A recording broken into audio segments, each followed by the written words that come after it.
దేవుని ఎదుట ఇంతవరకు భక్తి కలిగిన కుటుంబముగా పరిశుద్ధాత్మ చేత నడిపింపబడిన నా కుటుంబం, నా పిల్లలు ఏమైనా పాపమును ధరించుకుని ఉంటే గనక ఆ పాపమును తుడిచివేయడానికి ఇతడు ఏం చేస్తున్నాడంటే అరుణోదయము లేస్తూ ఉన్నాడు.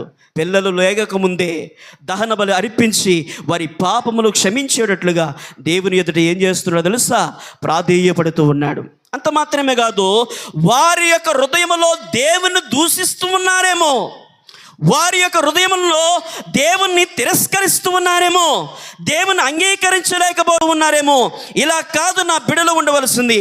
నేను ఎంతైతే భక్తిపరుడుగా ఉన్నానో, ఎంత భక్తిగా అయితే దేవుని యొక్క సన్నిధిలో సాగుతూ ఉన్నానో, నా బిడ్డలు కూడా నేను దేవుణ్ణి ఆరాధిస్తూ ఉన్నా ఆ దేవుని ఏమాత్రము కూడా వారు దూషించకుండా ఉండడానికి అతడు అరుణోదయాన్ని లేస్తా ఉన్నాడంట. మరలా ఏం చేస్తున్నాడు అంటే, దహన బలి ఎందుకు అర్పిస్తున్నాడు అంటే తన బిడ్డలను పవిత్రులుగా చేసుకోవడానికి ఆశపడుతూ ఉన్నారు. మొదటి అధ్యాయం మనం చదివితే కనుక ఈ 3 మాటలు మనకు కనబడుతూ ఉన్నాయి. ఎంత భక్తిపరుడు అండి, ఎంత విశ్వాసపరుడు, దేవుని యొక్క సన్నిధిలో తన జీవితం కట్టుకోవడమే కాకుండా తన బిడ్డల కొరకు ఎంత ప్రయాసపడుతూ ఉన్నాడో చూడండి.